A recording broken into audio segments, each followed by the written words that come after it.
일생을 볼 때 우리에게 아주 위로가 되는 경계가 되고 또 힘이 되는 내용이 다윗에게 있습니다. 왜냐하면 다윗의 인생은 그렇게 평탄하지 않았습니다.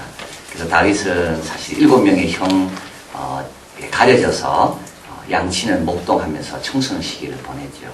그러니까 형들처럼 그렇게 대접받고 유년 청소년 시절을 보내지 못했습니다. 늘 양과 함께 들에서 이렇게 보내야 됐습니다. 그리고 다윗은 이제 골리앗과 싸워 이겼습니다. 골리앗과 싸워 이기면 다윗은 이제 시온에 데려가 다윗에게 팍 뚫릴 줄 알았습니다. 그런데 사울의 시기를 받아서 그때부터 고난이 시작됩니다. 우리는 생각할 때 저 코나만 돌면 내 인생에 이제 어려움은 여기서 끝날 거라고 생각합니다. 근데 코나 돌면요 또 다른 코나가 기다리고 있습니다. 우리 아이 대학만 가면 다 문제 해결될 것 같죠. 그러나 그렇지 않습니다. 대학 시절 잘 보내는 거 아주 어렵습니다. 우리 아이 좋은데 시집만 가면 다 해결될 것 같습니다. 그런데 안 그렇습니다. 요즘 가정 깨어지는 가정 얼마나 많습니까? 이 코너만 돌면 해결될 줄 알죠, 우리는. 요것만 문제 놓고 기도합니다. 그러나 그 코너 돌면요, 또 다른 코너가 기다리고 있습니다. 다윗은 골리앗만 이기면 자기는 괜찮은 줄 알았어요.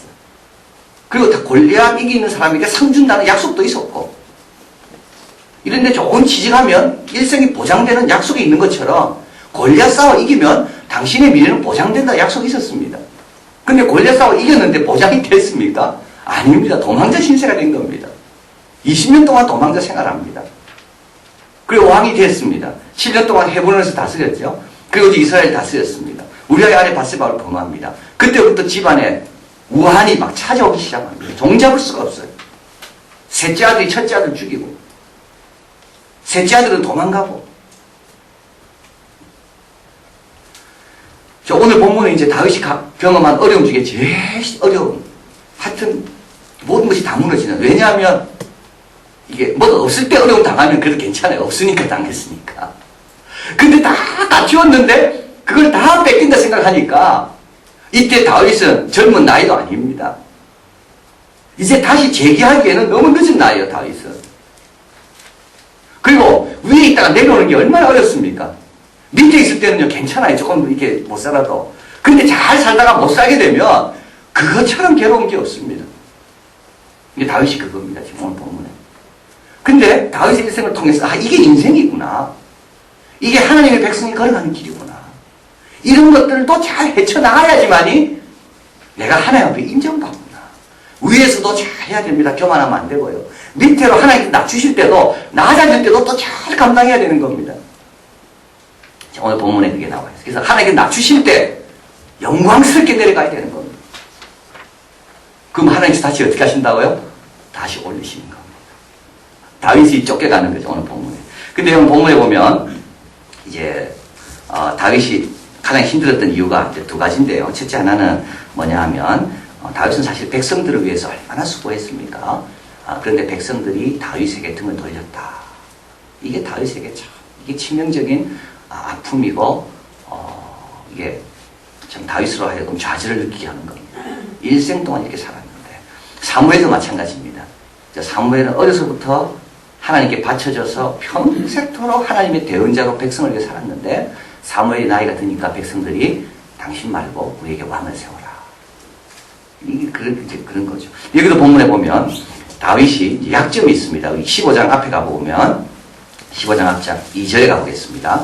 압살롬이 일찍 일어나 성문 곁에 서서 어떤 사람이든지 송사가 있어 왕에게 재판을 청하러 올 때 그 사람을 불러서 이르되 너는 어느 성 사람이냐? 그 사람이 대답이 종은 이스라엘 아무 지파에 속하였나이다 하면 압살롬이 저에게 이르기를 내 일이 옳고 바르다마는 내 송사를 들을 사람을 왕께서 세우지 아니하셨다 하고.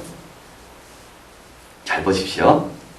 또 이르기를 내가 이 땅에서 재판관이 되고 누구든지 송사나 재판이 있으면 내게로 오는 자에게 내가 공의를 베풀기를 원하노라 하고, 사람이 가까이 와서 절하려 하면 압살롬이 손을 펴서 그 사람을 붙들고 입맞추니 무릇 이스라엘 무리 중에 왕께 재판 청하러 오는 자들에게 압살롬의 행함이 이와 같아서 이스라엘 사람의 마음을 도적하니라. 자, 그런데 이게 이유가 있죠. 다윗은 싸움은 잘했습니다. 예배는 잘 드렸습니다. 근데 다윗이 잘 못하는 거예요. 그게 재판하는 게 잘 못하는 거예요. 그러니까 백성들은 다윗 하면 제일 불만이 뭡니까? 재판 좀 제대로 받아보는 게 불만인 거예요. 근데 사실은 하나님 다 주지 않습니다. 다윗에게는 그 역사적인 사명을 감당하기 위해서 예배와 싸움 잘할 수 있는 은사를 주신 거고요. 재판은 누가 이제 잘하게 되죠? 솔로몬 아닙니까? 근데 사람들은요, 그 사람의 장점으로 인하여 고마워하기보다는 그 사람의 단점으로 인하여 아주 그 사람을 힘들게 만듭니다. 그러니까 백성들이 사실은 재판 좀 못 받아도 다윗 때문에 나라가 크고 안전한 거에게 감사해야 되는데 그거는 당연하고 이젠 재판 가지고 자꾸 불만이 쌓이는 겁니다. 어느 조직에 가도 다 마찬가지입니다. 그 사람의 장점으로 누리는 혜택보다는 그 사람이 좀 부족한 것으로 인하여 좀 불이익 당하는 그것 가지고 자꾸 불만이 쌓여갑니다. 근데 세상에는 완벽한 사람은 아무도 없습니다. 근데 압살롬이 이 나쁜 사람이죠. 이런 사람 말 들으면 안 되는 거예요. 압살롬이 그런 불만적인 어떤 그런 다윗의 약점을 가지고 사람들의 마음을 하나하나 모으기 시작하는 겁니다. 다윗이 안 되는 거예요, 이거는. 그래, 하나님 주신 게 아니에요, 이건 다윗에게. 근데 백성들이 지혜로워가지고, 아니다. 우리가 다윗 때문에 이렇게 형통하고, 이렇게 나라가 커졌고, 이렇게 우리가 예배가 회복됐고, 우리는 재판을 잘 못 받아도 다윗으로 인하여 누리는 것으로 감사하다. 이러면 되는데, 백성들이 압살롬 이야기에 다 넘어가는 겁니다. 맞다. 나도 억울한 일 당할 때 그때 안 도와줬고, 나도 이런 일 당할 때 그때 다윗이 무관심했고. 그러니까 마음들이 다 어디로 갔어요? 압살롬에 간 거. 다윗이 이걸 볼 때 얼마나 참 마음이 쓰라리겠습니까? 그죠? 마음이 얼마나 쓰라릴까요? 또 압살롬은 이제 알죠. 사람은 어떻게 모을 수 있다는 거를. 그래서 그 사람이 잘 못하는 거로 인하여 불만 세력들이 있다는 것을 압살롬은 아는 겁니다. 그 불만 세력들을 집결시키는 거예요.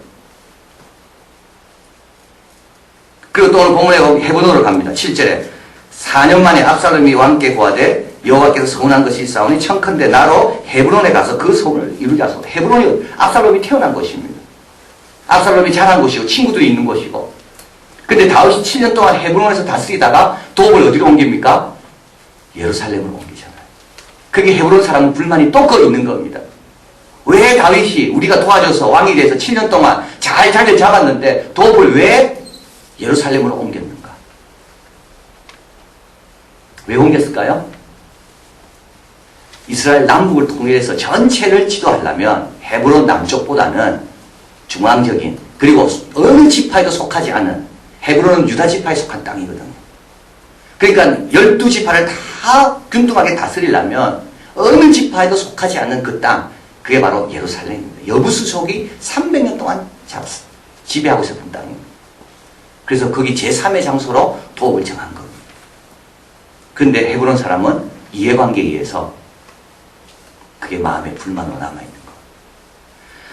자, 그래서 참 압살롬은 이걸 안 겁니다. 어디 가면 이건 자기를 좋아서 도와주는 게 아니라 다윗이 싫기 때문에 자기를 도와주는 거죠. 그래서 압살롬은 그걸 알고 어디로 갔어요? 헤브론으로 간 겁니다. 자, 그래서 일시적으로 결집한 불만 세력들이 다윗을 타파합니다. 근데 이제 이때 12절에 가볼까요? 제사 드릴 때 압살롬이 사람을 보내어 다윗의 모사 길로 사람 아히도벨을 그 성읍 길로에 청하여 온지라. 반역하는 일이 커감에 압살롬에게 돌아오는 백성이 많아지니라. 이 아히도벨이라는 사람이 이제 어디로 갔느냐 하면 압살롬 쪽으로 붙게 됩니다. 아히도벨은 누구냐 하면 원래 다윗의 모사, 다윗의 조언가, 다윗이 아히도벨과 함께 많은 의논했던 그 당시 이스라엘 백성 가운데 가장 총명했던 사람이 아히도벨이라고 봅니다. 그래서 압살롬이 이제 반역을 일으켰습니다. 이 말을 듣고 다윗이 첫 번째 질문이 아히도벨이 어디 있느냐? 아히도벨이 압살롬으로 간 겁니다. 이때 다윗은 알았습니다. 이제 안 되는구나. 왜냐하면 다윗은 아히도벨에게 다 이야기했거든요. 다 나누었거든요. 그러니까 다윗이 알고 있는 모든 정보는 아히도벨이 다 갖고 있는 겁니다. 근데 이 아히도벨은 비겁한 사람이에요. 어려울 때 다윗을 버리는 사람. 그래서 여러분, 남이 어려울 때 절대 버리지 마십시오. 남이 힘들어할 때 절대 버리지 마세요. 이 아히도벨이 결국 어떻게 됩니까? 자살해 죽습니다. 압살롬 쪽에 붙었거든요. 잘 될 줄 알았습니다. 다윗은 끝날 줄 알았어요. 근데 그렇지 않습니다. 후세라는 사람이 남게 돼요. 그래서 아히도벨과 후세가 압살롬이 어떻게 해야 되는가를 놓고 의견을 제시합니다. 이것도 굉장히 중요한 내용입니다. 아히도벨이 원래 똑똑해요. 똑똑하고 아히도벨의 좋은 내용이 원래 나은 겁니다. 후세가 조언한 것보다. 근데 하나님께서 아히도벨의 조언을 압살롬이 받아들이지 않도록, 그래서 다윗의 친구인 후세의 조언을 받아들이도록, 그래서 아히도벨은 아무리 똑똑해도 받아들이지 않습니다. 그래서 아히도벨이 그것이 견딜 수가 없어서 자살해 죽습니다. 여러분, 아이들 똑똑하게 키우도요, 아무리 똑똑하게 키워도 받아들여져야 스님이 있는 거죠. 그렇잖아요. 내가 아무리 똑똑해도 직장에서 뭘 낼 때, 프로젝트를 낼 때 받아들여지는 그 프로젝트가 성공한 프로젝트지, 아무리 똑똑하게 잘해도 그게 받아들여지지 않으면 그 프로젝트는 소용이 없는 겁니다. 근데 이게 지금 하나님, 그 받아들여지는 걸 누가 정하시는가 하면 그 하나님이 도와주셔야지만 받아들여지는 겁니다. 그래서 다윗도 걱정했습니다. 아히도벨은 똑똑하기 때문에 아히도벨 말만 들으면 압살롬이 자기를 충분히 이길 수 있다. 근데 하나님이 그렇게 허락지 않으세요. 아히도벨이 좋은 걸 냈지만 압살롬이 받아들이지 않아요. 그래서 다윗을 이길 수가 없는 거예요. 시편 55편 적어드렸습니다. 같이 읽습니다. 나를 책망한 자가 원수가 아니냐, 원수일진데 내가 참았으리라. 나를 대하여 자기를 높이는 자가 나를 미워하는 자가 아니냐, 미워하는 자일진데 내가 그를 피하여 숨었으리라. 그가 곧 너로라. 나의 동료, 나의 동무요, 나의 가까운 친으로다. 우리가 재미있게 응원하며 무리와 함께하며 하나님의 집안에서 다녔도다. 이게 아히도벨입니다. 이 아히도벨이 압살롬 쪽에 붙은 겁니다. 자, 그래서 다윗이 이 소식을 듣고 빨리 도망가는 겁니다. 도망가는 이유는 두 가지죠. 하나는 이제 압살롬에 의해서 참 이렇게 추한 꼴을 당하는 것은 덕스럽지 못하고, 또 한 가지는 뭡니까? 다윗은 예루살렘 성을 사랑했습니다. 그래서 만약에 전쟁이 벌어지면, 전투가 예루살렘 성에서 일어나면 예루살렘 성은 다 회파되는 거예요. 그래서 엉망이 되는 거죠. 그래서 다윗은 이 예루살렘 성을 아껴서 이것을 고스란히 보존되기 위해서 그냥 빨리 도망가는 거예요. 도망가다가 이제 5사람을 만납니다. 도망가는 길이에요. 이제 그 중에 4사람만 오늘 살펴보는데, 그래서 어려운 가운데 이제 진짜 다윗을 위하는 사람이 누군지가 다 드러나게 됩니다. 첫 번째는 가드 사람일 때입니다. 20절에 보면 가보겠습니다. 다윗이 그에게 이야기합니다. 너는 어제 왔고 나는 정치 없이 가니 오늘날 어찌 너로 우리와 함께 유하게 하려. 너는 돌아가고 내 동포들도 데려가라. 은혜와 진리가 너와 함께 있기를 원하노라. 그래서 가드 사람, 이때는 가드 사람은 블레셋 사람이죠. 블레셋 사람인데도 온 지 얼마 안 됐습니다. 어제 왔다는 말은 최근에 왔다는 말입니다. 최근에 온 사람인데도 다윗에 대한 충성이 흔들리지 않습니다. 아히도벨은 오래된 사람인데도 다윗과의 관계를 헌시짝처럼 던진 사람이 아히도벨입니다. 그래서 이 사람은 최근에 왔는데도 왕의 신하로서 나의 왕은 다윗밖에 없다. 그래서 다윗이 어디로 가든지 나는 함께 갑니다. 라고 600명의 자기 부하들을 이끌고 온 겁니다. 그래서 다윗이 이렇게 이야기하죠. 당신은 나그네니까 당신은 누가 주인돼도 상관없다. 당신은 나그네 신세를 누가 주인돼도 바뀌지 않는다. 그러니까 차라리 압살롬 잘 섬겨라. 근데 아니에요. 나는 다윗이 당신과 함께합니다. 21절. 이때가 왕께 대답하여 가로되 여호와의 사심과 우리 주 왕의 사심으로 맹세하오니 진실로 내 주 왕께 어느 곳에 계시든지 무릇 사생하고 종도 그곳에 있겠나이다. 그리고 다윗과 함께합니다.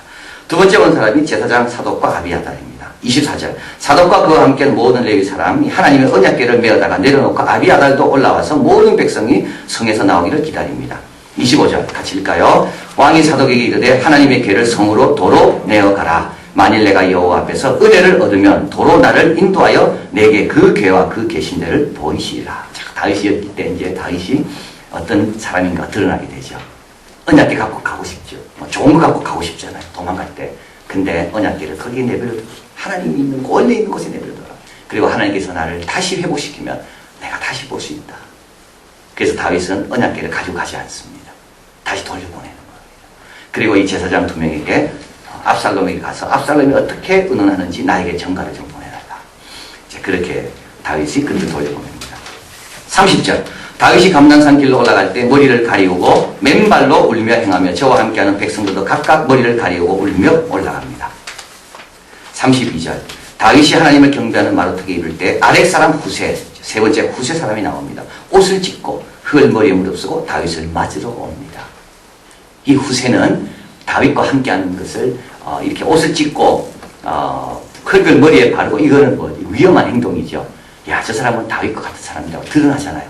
근데도 후세는 그것을 두려워하지 않고 왕이 힘들어할 때 나도 힘들어하는 겁니다. 그래서 나중에 후세는 뭐가 되죠? 다윗의 벗이 돼요.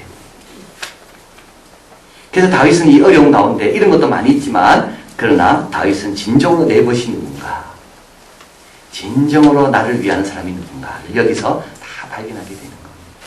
그 다음에 지금 넘어가면요, 이제 16장으로 넘어갔습니다. 이제 16장 넘어가면 이제 5절에 가볼까요? 다윗 왕이 비우림의 이름에 거기서 사울의 집 족속 하나가 나오니 게라의 아들이요 이름은 시므이라. 저가 나오면서 연하여 저주합니다. 7절 시므이가 저주하는 가운데 이와 같이 말하기를 피 흘린 자여 비루한 자여 가거라 가라.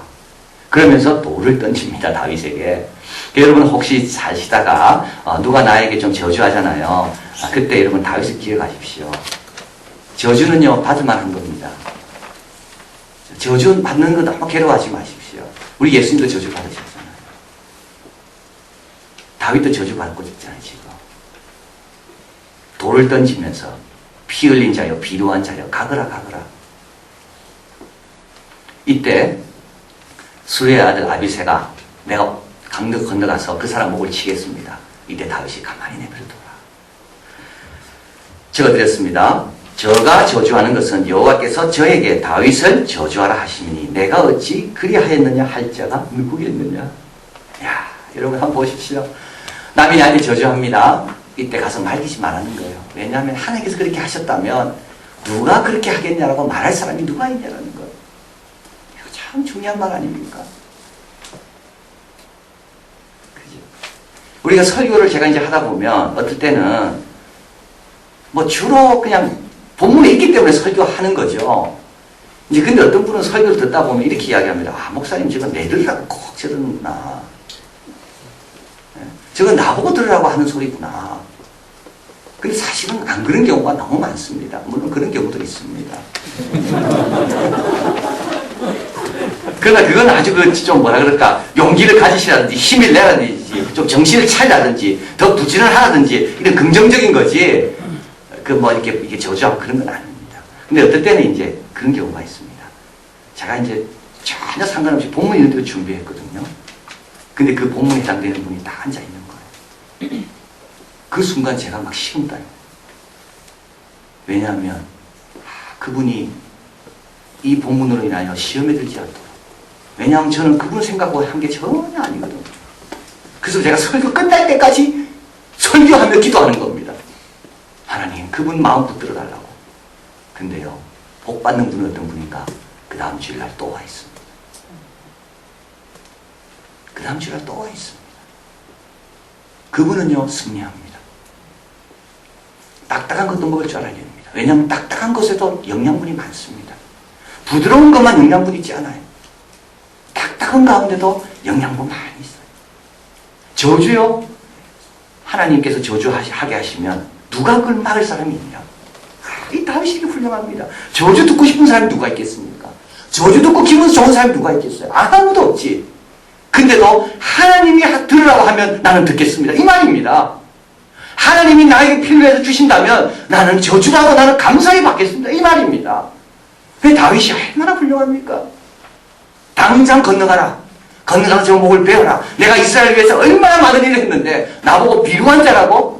나보고 피 흘린 자라고? 나도 피 흘리기 싫었다, 나도. 근데 내가 피 흘리기, 내가 나를 위해 피 흘렸나? 내가 나를 위해 피 흘렸는데. 당장 가서 죽여라.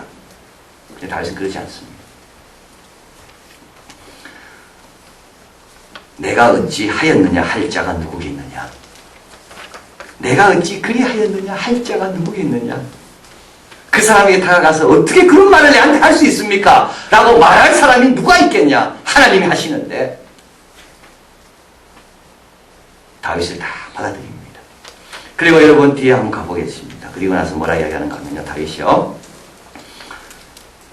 11절에 또 아비새와 모든 신복이 이르되 내 몸에서 난 아들도 내 생명을 헤아려 하거든 하물며 이 베냐민 사람이냐? 여호와께서 저에게 명하신 것이니 저로 저주하게 버려두라. 그리고 12절 같이 있습니다. 혹시 여호와께서 나의 원통함을 감찰하시니 오늘날 그 저주 까닭에 선으로 내게 갚아주시리라 하고, 참 저주 버거라. 그게 다 하나님 안에서 뭐로 바뀐다고요? 복으로 바뀌는 겁니다. 이제는 저주가 두렵지가 않아요. 왜냐하면 저주는 그 사람에 따라서 저주가 열매 맺는 게 아니라 저주를 듣는 나에 따라서 열매가 달라지기 때문에 그래요. 그 저주를 복으로 받아들이는 사람은, 겸손하게 감사함으로 받아들이는 사람은 그것처럼 복이 없는 겁니다. 그러나 그 저주를 견딜 수 없어가지고 또 저주해. 나도 또 저주하고 싸우고 원망하고 불평해요. 그럼 그 진짜 저주가 되는 겁니다. 저주는 아직까지 저주가 아니에요. 저주는 내가 어떻게 반응하냐에 따라 저주도 될 수 있고 복도 될 수 있는 거예요. 그러니까 우리는 저주하는 사람을 욕할 이유가 없는 거예요. 오히려 감사해야 되죠. 우리 예수님 그렇지 않습니까? 온갖 저주를 다 받아냈어요. 그리고 그 저주들이 예수님 앞에 오니까 그게 뭐가 돼? 예수님 안에서는 복으로 바뀌는 거예요. 누가 나를 자꾸 욕하죠. 내 선을 했는데도 오해하고 괜찮습니다. 그게 다 하나님께서 뭐로 바꿔주십니까? 그게 다 복으로 바꿔주시는 거예요. 다윗이 얼마나 훌륭합니다. 오늘날 그 저주 까닭에 손으로 내게 갚아주시리라. 오늘날 그 저주 까닭에. 자, 그래서 이제 다윗은 내려갑니다. 그래서 다윗이 어떻게 됐습니까? 이건 끝입니까? 아닙니다. 다윗은 결국 회복됩니다. 그리고 다윗은요, 그 다음에 다윗이 한번 넘어졌다 일어선 다윗은 이전보다 훨씬 더 복되게 쓰임받습니다. 오르난 타작마당이 성전의 턴줄 발견하게 되고, 거기에다가 모든 준비를 다 하게 되고, 그리고 다윗이 마지막 임종할 때 모든 백성들 다 모아놓고, 내 아들 솔로몬이 이제 왕이 된다. 당신들 잘 섬겨라. 그리고 다윗은 임종하는 거. 그래서 여러분, 넘어질 때 잘 넘어져야 됩니다. 왜냐하면 곧 일어날 거기 때문에 그렇습니다. 넘어질 때 함부로 넘어지면요, 욕하면서 저주하면서 넘어지면요, 일어날 때 너무 죄송한 거예요. 그리고 일어나서 쓰임받지 못해요. 넘어질 때 잘 넘어지면 일어나서 그 넘어진 이야기가 하나님께서 오히려 더 영광스럽게 사용하는 그 경험이 되는 거예요.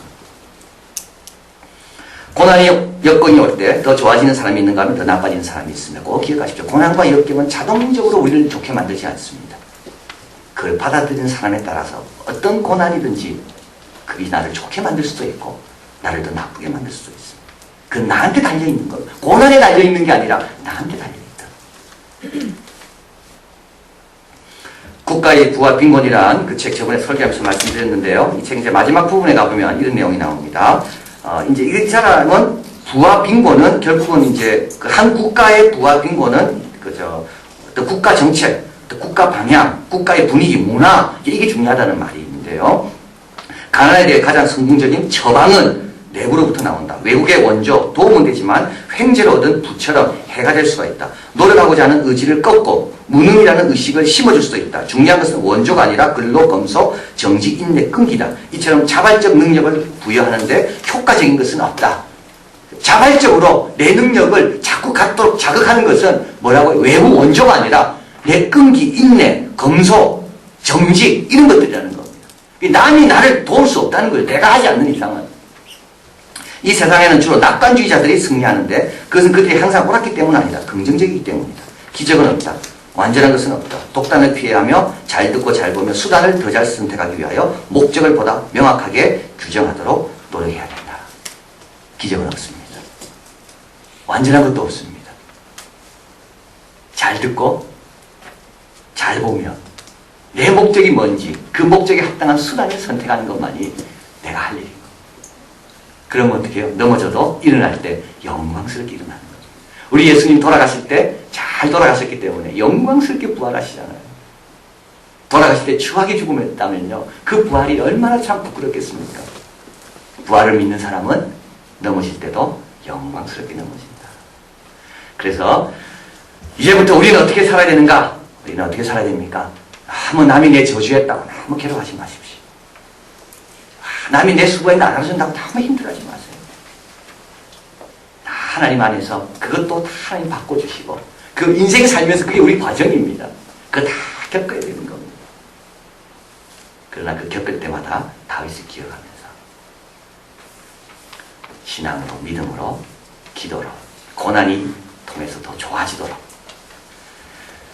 그래서 우리도 영광스럽게 다시 일어나는 늘 언제나 쓰임받는 우리가 되기를 진심으로 바랍니다. 기도하겠습니다.